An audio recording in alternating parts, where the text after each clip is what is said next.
Parashat Beha'alotekha has two very distinct parts. The first part is thematically the continuation of the two previous parashiyot. It's talking about setting up the machaneh.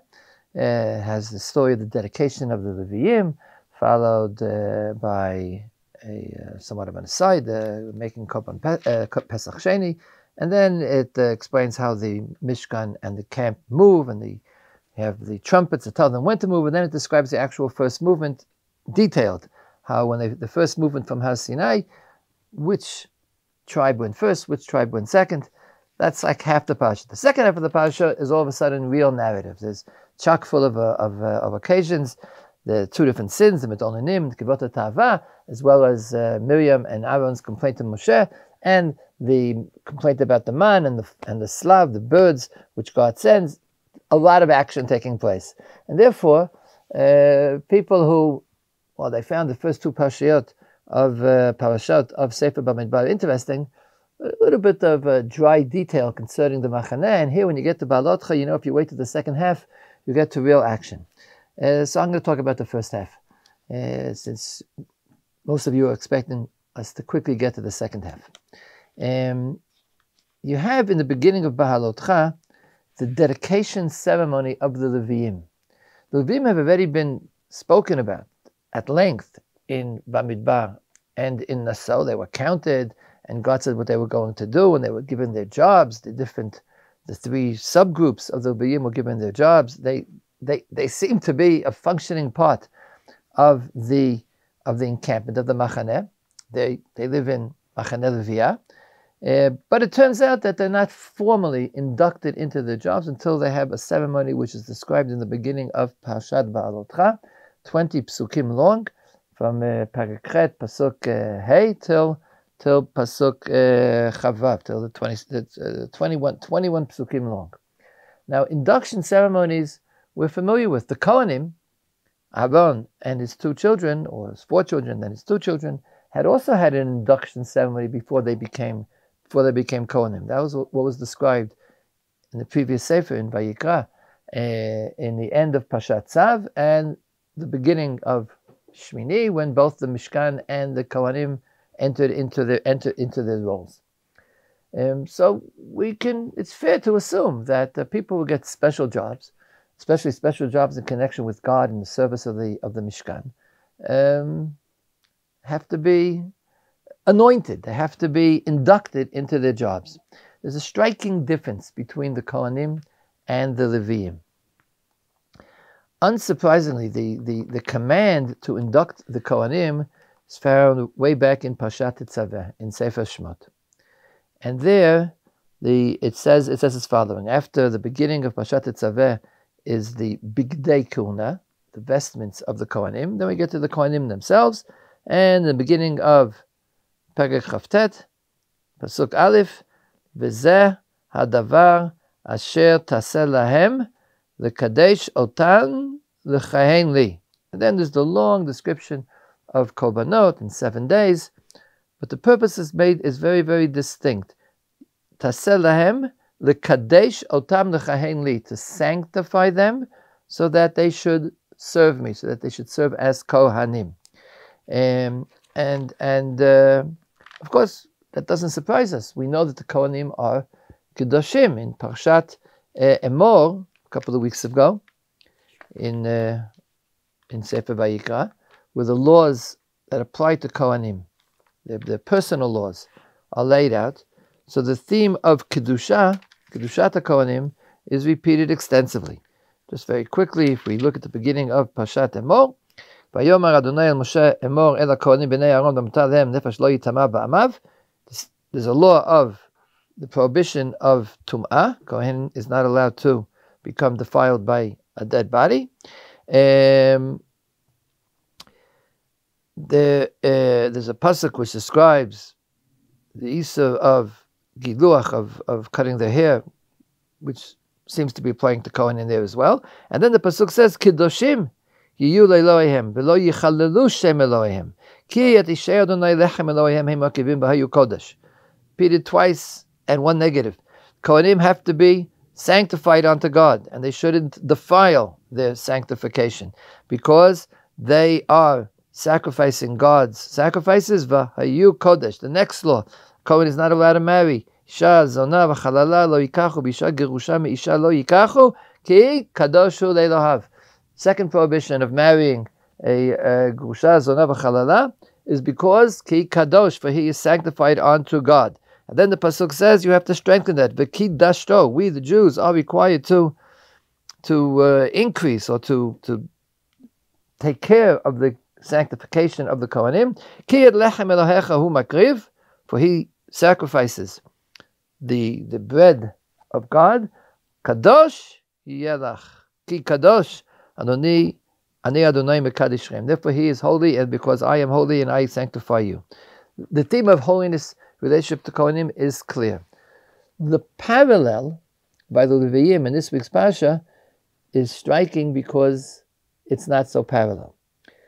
Vayomer Adonai el Moshe lemor, Pergachet pasuk Hey, pasuk Vav, Kach et ha-Leviim mitoch bnei Yisrael, take the Leviim out of the Jewish people, v'tiharta otam, and you should purify them. Every place where by the Kohanim it says l'kadesh otam, by the Leviim it says v'tiharta otam. This is followed by the description of the procedure. V'chol ta'aseh lahem l'taharam, the procedure, the anointment procedure, the inauguration that was done for the Kohanim. There's now an inauguration for the Leviim, but it says, what's the point of this inauguration? V'chol ta'aseh lahem l'taharam, in order to purify them.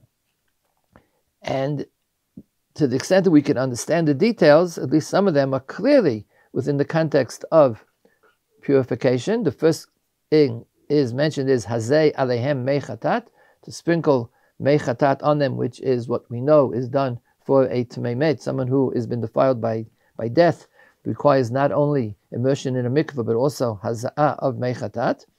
I skipped. That's an interesting point. I'll mention it, a possible theory later on, but they also shave off all their hair. They should wash their clothing. In the Torah, when it says it means mikveh, and and they should become pure again. Then there is the korban that they bring, and at the end it's all summed up. Again,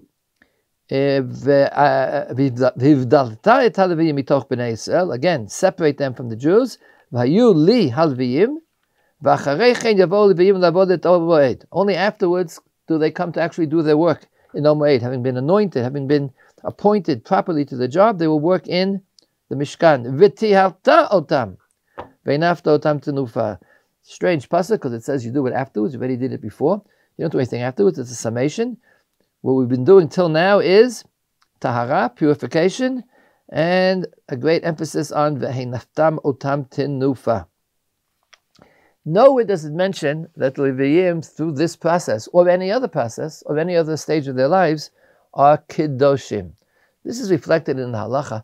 It's clear halachically that's true. There's no concept in the halacha of kiddushat ha-Leviim. There's kiddushat ha-Kohanim, an essential point in relation to the Kuna. There is no institution, there's no halachic concept, at least none that you can find and base halachot on, of kiddushat ha-Leviim. But the pasuk says that there's something else called taharat ha-Leviim. This is especially puzzling because of the next pasuk. Pasuk Tet Zayin. Let me go back one pasuk. Pasuk Tet Vav. V'acharichen yavo Leviim lavod et ol moed. V'tiarta otam. V'enafta otam tinufa. You should purify them. Ki. Why? For. Nitunim heimali mitoch b'nei Yisrael. They are given. They are given. They are given over to me, to God, from within the Jewish people. Tachat pitrat kol rechem. B'chol kol b'nei Yisrael lakachti otam li. The Leviim are taking in the place as replacements for the firstborn. Pitrat kol rechem, the firstborn, b'chol kol b'nei Yisrael. They're replacing the b'chol. What's the status of the b'chorim? B'chorim came into the world because of the pasuk kadesh li chol b'chol. The b'chorim have kedusha. The Leviim are replacing the Kohanim. And in fact, it's stated in the next pasuk, Yud Zayin, Ki li chol b'chol b'vnei Yisrael b'adam u'behema. The Bechorim, the firstborn, belong to me. And again, the pasuk said, now the Leviim will belong to me in the place of the Kohanim. So in terms of the to me, the li, the Leviim are replacing the Kohen. The Bechorim belong to God, and now the Leviim belong to God. Ki li chol b'chol b'vnei Yisrael b'adam u'behema, b'yom hakoti kol b'chol b'eretz Mitzrayim hikdashti otam li. On the day that I smote the firstborn of Egypt, I sanctified the Bechorim to me, and now I'm taking the Leviim in their place. So it would make sense that if the firstborn are sanctified to God and now being replaced by the Leviim would be sanctified by God. But that expression never appears, and in its place we have something else. We have something called purification. We have tahara instead of kedusha. So what we have to understand here is the difference between kedusha and tahara. In terms of what the pasuk says in Parashat Emor, the sanctification, the holiness of Kohanim is expressed in prohibitions. Because they are holy, therefore they are not allowed to defile themselves to a dead body. Because they are holy, they are restricted in with whom they can marry. Now it is true that the pasuk says "V'kidashtam," that you should sanctify them. Chazal understood as an extra command that we should add, we should signify, we should distinguish the sanctity of the Kohanim, and the practical implication is they should get the first aliyah. B'chol davar shebikdusha, they should be first. So it's not only prohibitions, but that's not the pshat. The pshat in the pasuk says that because they're holy, therefore they have to be withdrawn from things which other people can do. Leviim have no prohibitions. There's no halacha which makes a Levi act in a different way outside of his job. But he's not forbidden. He doesn't have to. He's separated from the Jews, but he's not separated from Jewish life. Kohanim are restricted, Leviim are not restricted. And that is because, I think, the Leviim are not any more holy than Yisrael. It's the same. Kedushat Yisrael is 613 mitzvot. Kedushat Kuhuna is an added level which is expressed in special mitzvot and special prohibitions. What's the difference between the two concepts? So let us think for a few minutes about the concept of Kedusha and the concept of Tahara. The most important, or the first striking difference between Kedusha and Tahara is that sometimes we use them as synonyms, but they're literally not even close to being synonyms. Kedusha is a positive, artificial, or a positive state that needs to be created. The world is chol. The world is secular. The world is profane. In order for something to be holy, it has to be sanctified. It has to be separated from the natural order in order to achieve holiness. Tum'ah v'tahara is the other way around. The world is tahor. We don't have to make tahara. The world is, naturally speaking, pure. Something has to happen.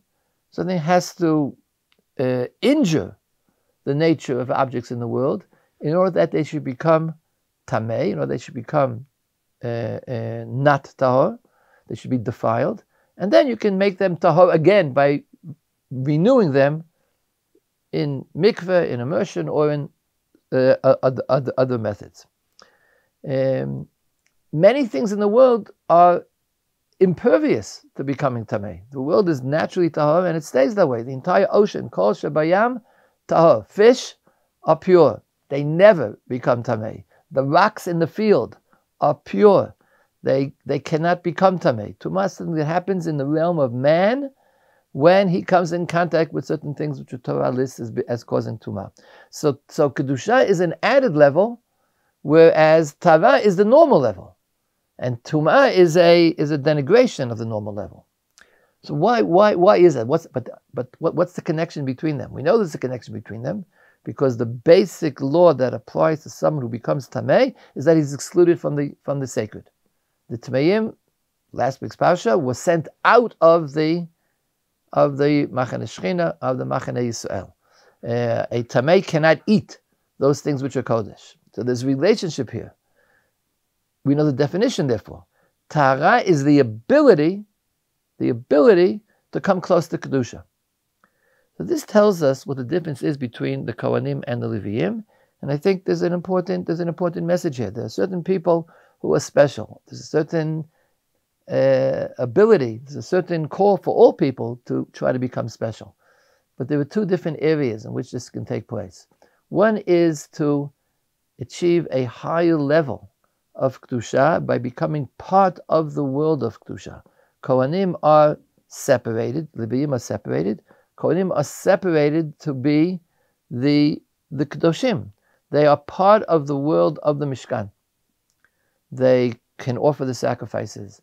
They, Birkat Kohanim, last week's Parashat, they're on God's side to a certain extent. If there's a border, they're on God's side of the border. They belong to God, Kili, but they belong to God in the sense that they are Kodesh, that they have an added level.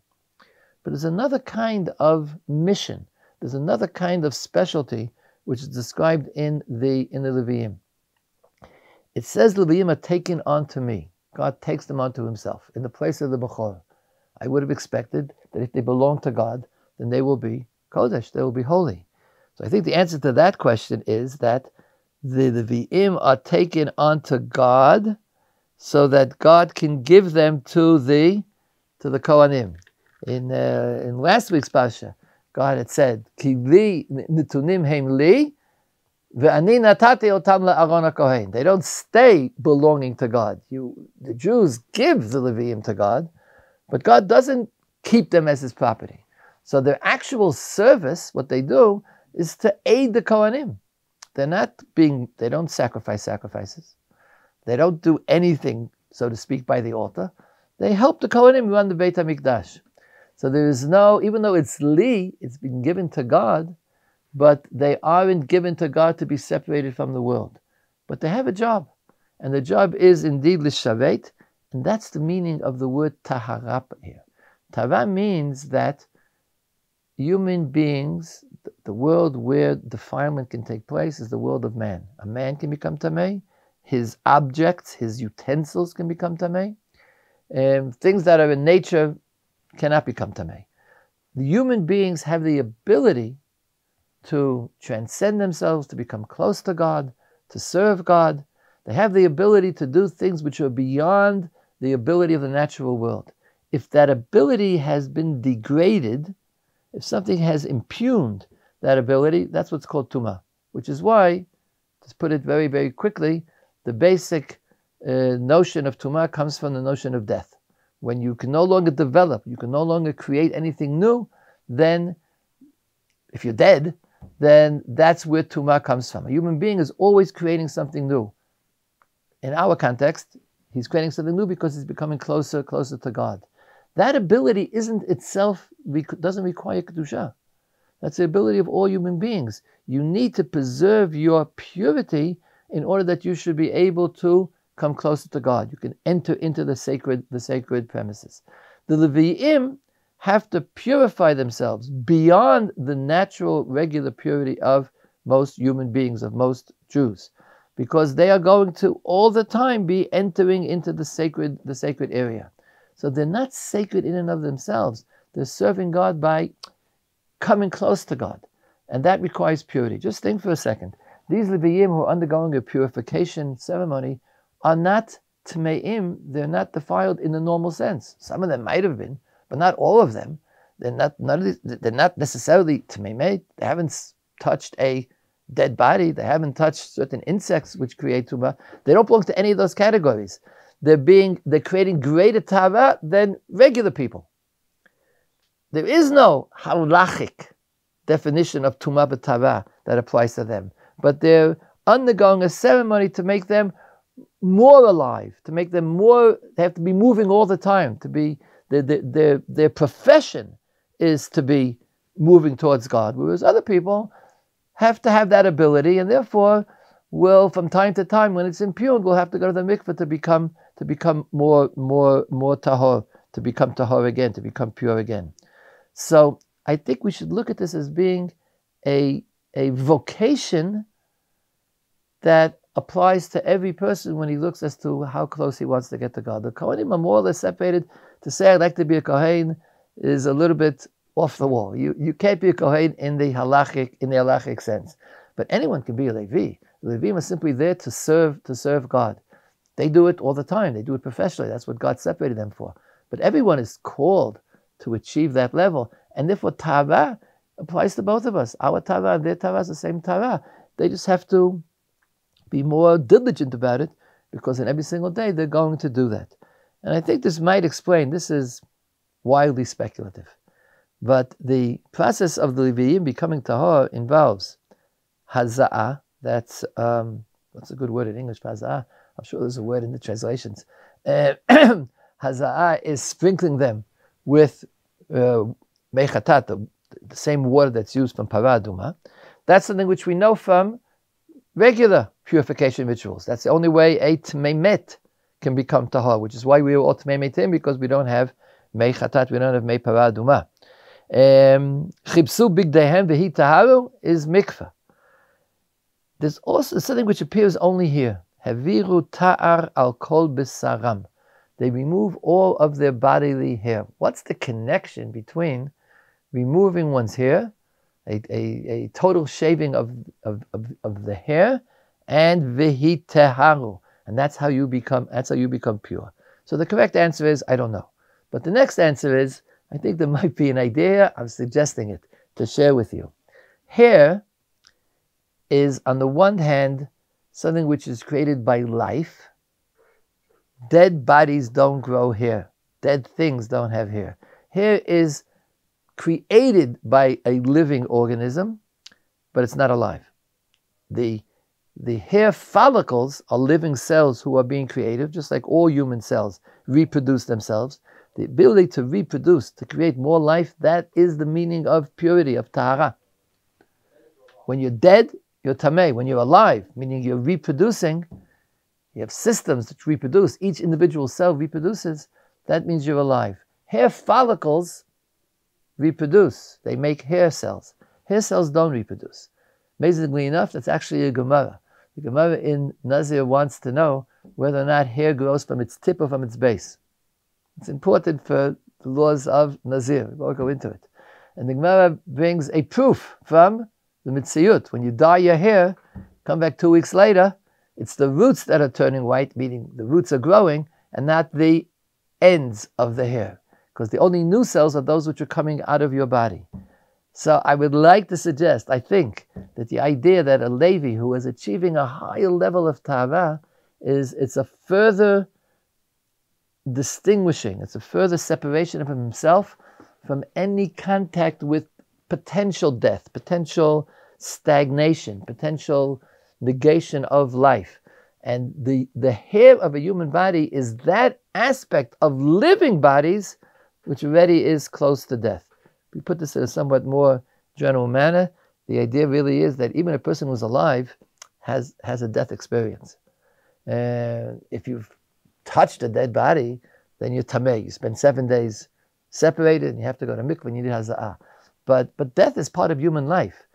And so it could be that the growing of hair signifies that part of being alive, which is flirting all the time with death. Life itself is producing death. My ability to reproduce, to make new cells, but I'm making cells which aren't going anywhere. I'm making hair cells, the cells of a human hair. So the Levi is part of his achieving once. It's not done all the time. It's done in this inauguration ceremony. The inauguration ceremony involves, they should start anew. The hairs that they're carrying, which are that part of their production which didn't go anywhere. They produce something which became stagnant. You're producing hair, you might look at it as a great thing, I can produce hair. But you produce hair, it doesn't do anything. It goes to be gotten rid of. It eventually will fall off. So even our productive ability sometimes going to a dead end. The inauguration of the Levi is that he should understand that he's meant to be only productive, only living, only creating new life. And that's where we get this idea of haza'ah, washing, tefillah, different kind of washing, and also shaving. Conclusion is that I think that's presented, this Parashat, together with comparing it to the Parashat of the Kohanim and the previous Parashat, is that there are two different vocations for specialty. How you can arise above your natural state. One is to aspire for Tara, meaning to always be able to do something new, to always be able to produce something that's worthy of becoming Kadosh, something that's worthy of giving to God, something that's worthy of serving God. And for that you have to always to aspire to be tahor velo tamei. We say every morning a bracha, neshama shenatata bi tahorahi. The essence of being human is always tahor. The tumah is something which comes from the outside, never gets to the human soul. Neshama shenatata bi tahorahi. The human soul is by nature life. It's by nature giving to God. To aspire to make that the center of our lives is one vocation. The other vocation is the vocation of Kohanim, somewhat more complicated. That's to aspire to rise above your station, to have a separate level of Kedusha. It was necessary for Am Yisrael to have people like that. The Rambam, as is well known in the end of Sefer Ezraim, says that at least in terms of an idea, in terms of a theory of idea, that anyone can make himself into a quotation mark Kohen or a Levis. One can be separated like the Kohanim. But basically Kohanim means not leading a regular life. Certain areas become off-bound because there is a separation from regular life. You're more on the divine life. You're partially in heavens and not on earth. But if your vocation is on the earth, but that's to use it to make things which are worthy of serving God, that's more or less the picture we have of the Leviim. And in terms of the halachic aspect of that thing, that is the meaning of the word tahara. Purity, meaning not letting something decay, not letting something become fossilized, not letting our nature become dead, as opposed to kedusha, which means adding an extra level of closeness to God to our daily life. Pasuk says in the end, after it explains that the Kohanim, the Bechorim, were holy, and the Leviim replaced them. V'akach et ha-Leviim tachat kol bechor b'vnei Yisrael. So we think that they're holy. The very next pasuk, ve'etna et ha-Leviim netunim la'aron uvanav mitoch b'nei Yisrael la'avod et avodat b'nei Yisrael ba'ol moed u'lechaper al b'nei Yisrael v'lo yel b'vnei Yisrael negef b'geshet b'nei Yisrael el hakodesh. The job of the Leviim is, I took them to myself and I gave them to the Kohanim, to Aaron ubanav. Why? La'avod et avodat b'nei Yisrael. They're not doing the avodat HaKohanim. They're doing avodat b'nei Yisrael. They're doing the worship of the people surrounding the Kodesh. L'chaper al b'nei Yisrael. K'dei shelo yeh negef b'nei Yisrael. B'geshet b'nei Yisrael HaKodesh. The Jews will approach Kedusha, which is what a Torah can do, and the Leviim are going to aid them. They're going to make sure the Jews approach Kedusha in the right way. So their job is to make the Jews, to make the Jewish people and themselves come closer to God, whereas the work of the Kohanim is to reach out. They're God's hand reaching out to spread more Kedusha in the world. And that's the meaning of this part of the Parashat. The next section of the Parashat is going to be, skipping a few psukim, but the next section will be, and now the Jews start to go to Eretz Yisrael. You have this structure which we've described in the last three Parashiyot. You have the different status of different Jews, regular Jews, Leviim and Kohanim. That whole is now going to go to Eretz Yisrael to create the whole thing known as Lavod et Hashem B'Kodesh, and to be God's people.